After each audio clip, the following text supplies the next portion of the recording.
The air felt thick that morning, one of those damp mountain mornings when every sound seemed to stick to the fog. We were 5 in all, heading deep into the Bitterroot Range. Me, Clara, June, Mason and Aaron. It was Aaron we were worried about. He had a rare blood condition that required injections every 48 hours. The camp medic back at base had arranged a resupply drop at a remote ranger waypoint called Clearwater Spur, a rocky outcrop that was only reachable by foot or helicopter. The timing was exact. The ranger would arrive at noon 2 days from then, wait 1 hour, then leave. If we weren't there, Aaron wouldn't get his next dose, and his health would spiral fast. We'd planned every mile, every elevation change, every rest stop. I'd mapped it twice over, 15 miles the first day, 12 the second, with the last stretch climbing up to the spur before noon. The plan was airtight on paper, but the mountains never care much about your plans.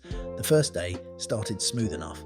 Pines whispered overhead, the creek murmured beside us, and for a while we almost forgot the clock ticking down in Aaron's veins.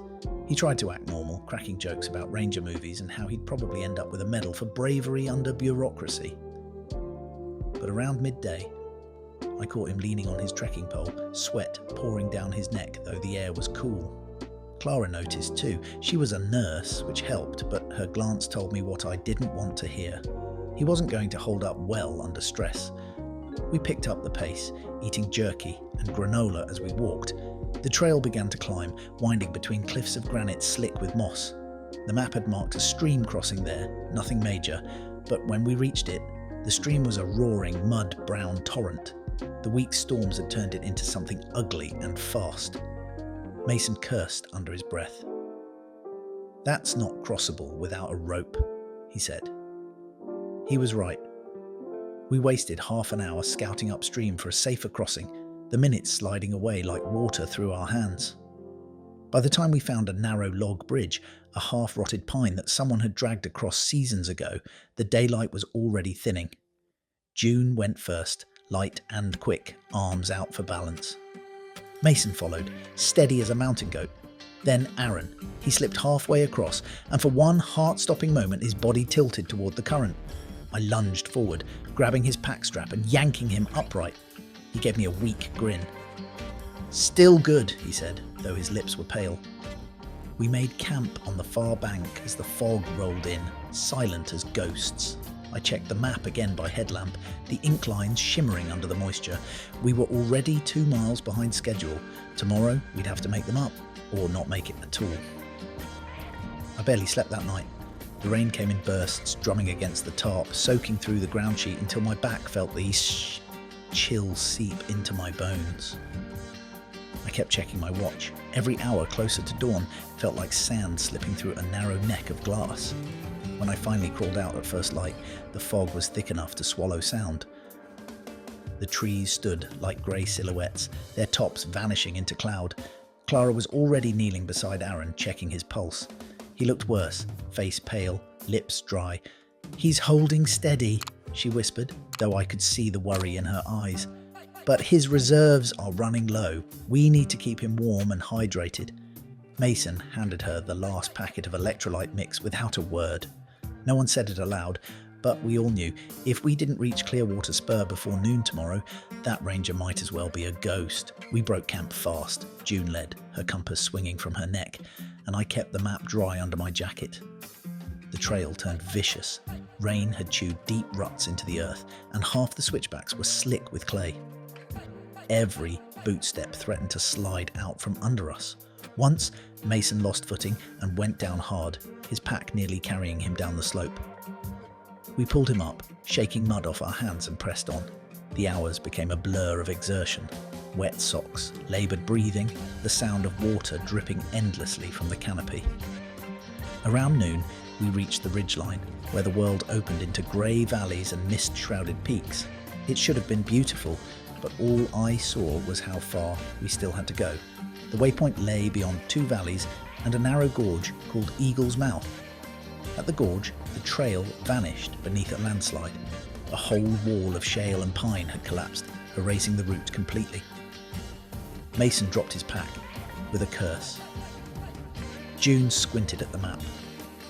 We can skirt around it, she said, tracing a faint contour line, but it'll add 2 miles. 2 miles we don't have, I muttered. Aaron sat down on a boulder, breathing hard. Just pick one, he said. Up or around. His voice cracked like dry leaves. I looked at Clara. She shook her head.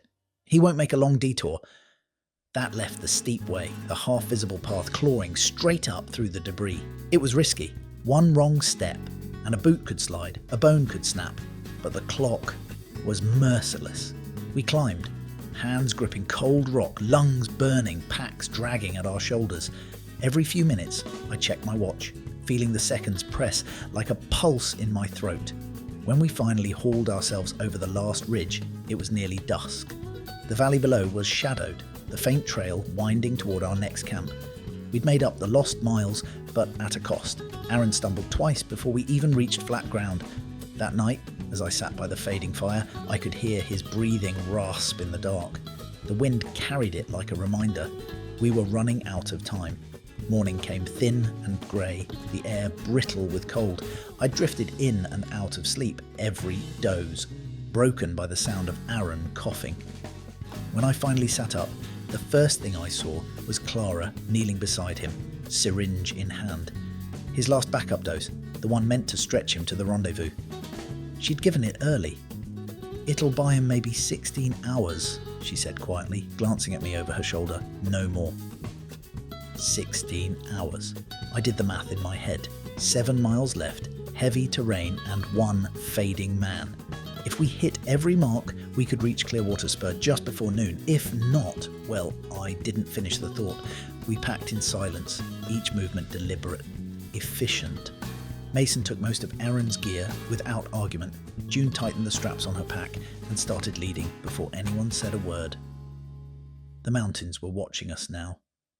I could feel it. The clouds had lifted slightly, revealing sheer walls of granite veined with ice, and the sound of rushing water echoed through the valley. The trail narrowed to a shelf carved into the slope, no wider than a yard in places. One side fell away into a ravine spiked with deadfall and slick boulders. Aaron's footing wobbled more than once. Every time, Clara grabbed his elbow, steady but firm.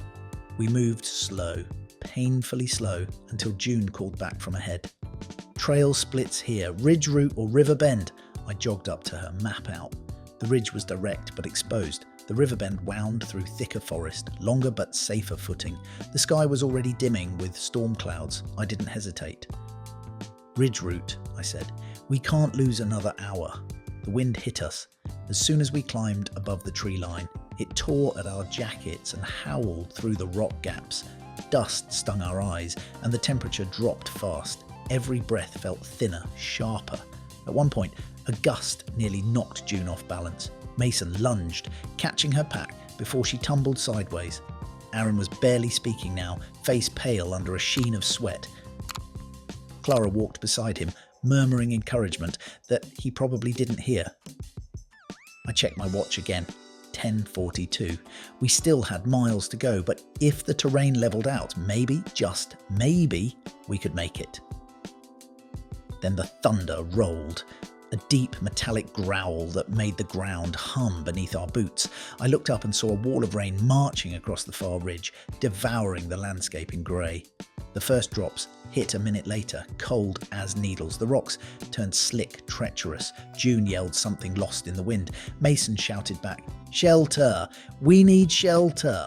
But there was nowhere, just open slope and jagged stone. We huddled behind a boulder, rain hammering down, lightning flashing so close I smelled ozone. For 20 eternal minutes, we crouched and waited, the storm roaring over us. When it finally eased, everything was soaked, packs, maps, even our will. Aaron looked half unconscious. We couldn't stop long. I slung his arm over my shoulder, felt the weight of him sag and said, "Let's move." We had maybe 3 hours of light left, and a deadline that wouldn't wait. We moved through the storm's wreckage like ghosts, soaked, shivering and bone-tired.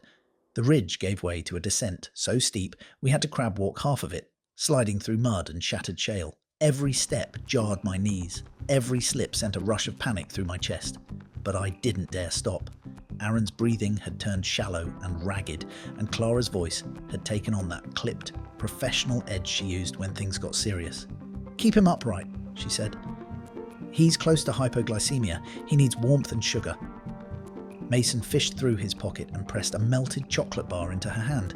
She broke off pieces, coaxing Aaron to chew while we stumbled downhill. June checked the compass every few minutes, her lips moving silently as if counting steps.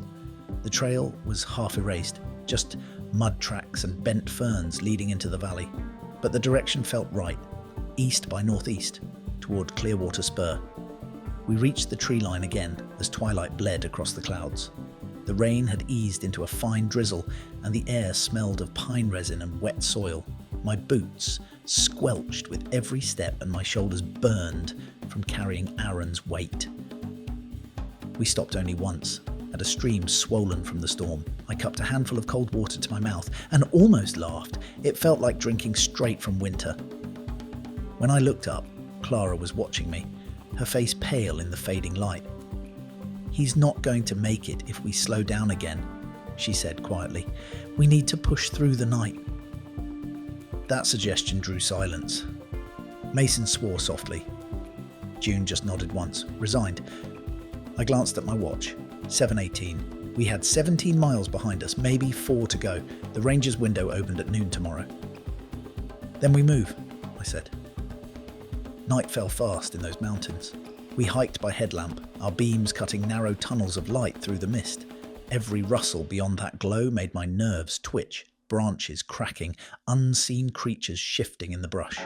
The world had shrunk to 5 circles of light, and the sound of our own footsteps. Around midnight, Aaron stumbled hard, his legs buckled, and he went down face first into the mud. Clara was at his side in seconds. "He's losing consciousness," she said. "We can't go much farther like this." Panic clawed up my throat. "We're close," I said, more to myself than to her. "Half a ridge, maybe less." But June, scanning the horizon with her light, shook her head. "We took a wrong fork back near the ravine. We're off trail." For a long, awful moment, the only sound was the rain dripping from our hoods. Mason knelt beside the map, trying to match contours to the terrain, but it was too dark, too distorted. I stared into the void where the trail should have been and felt my stomach twist.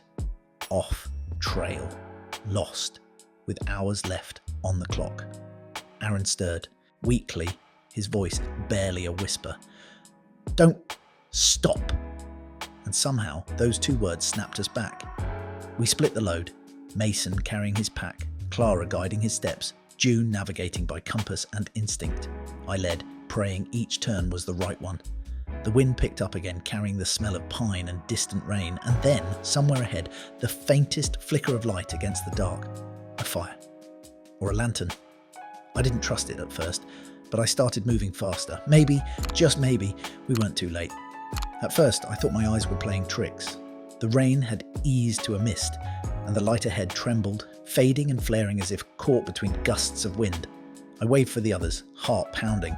June lifted her head, squinting through the dark. "You see that too?" she asked. We half stumbled, half ran toward it, pushing through soaked brush that clawed at our clothes. My boots sank into mud up to the ankles, but I didn't care. The light grew stronger, steady now, golden, cutting through the grey dawn. Then the smell of wood smoke hit me. When we broke into the clearing, I nearly dropped to my knees. There it was, Clearwater Spur, a rough wooden cabin perched on a bluff of granite, smoke rising from a small chimney. And standing beside it, under a tarp stretched between trees, was a ranger, green jacket, orange pack, radio at his belt. He turned as we emerged, blinking like he couldn't quite believe what he saw. "You folks are the Browning group?" I nodded, breath coming in ragged gasps. "He needs the injection. Now!" Clara was already lowering Aaron to the ground, her voice firm but urgent. The ranger moved fast, pulling a small insulated case from his pack. "Got your delivery right here. Been keeping it chilled since dawn." He handed it over, and Clara didn't waste a second. Within moments, the syringe was uncapped and pressed into Aaron's arm. The change wasn't instant, but it was visible. His breathing evened out, colour creeping back into his cheeks. Clara's shoulders slumped in relief. Mason sat down hard on a rock, head in his hands. June just stood there, staring at the Ranger's watch as if it held the secret to everything. 11:43, the Ranger said, glancing at the dial. 17 minutes to spare. That was when the tension broke. Mason let out a strangled laugh. June started crying, silent tears mixing with rainwater. I found myself smiling, half from joy, half from disbelief that we'd actually done it. The Ranger just shook his head. "You all came through hell for this," he murmured. We stayed at the cabin that night. The Ranger brewed coffee that tasted like salvation. Aaron slept beside the fire, his chest rising and falling steady as the tide. Outside, fog curled through the pines, and the mountains loomed black against the starlight. When everyone else had drifted off, I stepped outside. The air smelled of wet earth and smoke, and somewhere, far below, a creak whispered through the dark. I thought about how close we'd come to losing him, how fragile the line had been between disaster and deliverance. Out here, time isn't measured by clocks or schedules, it's measured by will, by the stubborn rhythm of each step forward when stopping isn't an option. I looked up at the stars breaking through the clouds and felt something settle inside me. Sometimes survival isn't about strength or skill. It's about refusing to quit, no matter how late, how lost, or how far the trail runs. And that night, beneath those cold mountain stars, I knew we'd earned every minute of that 17.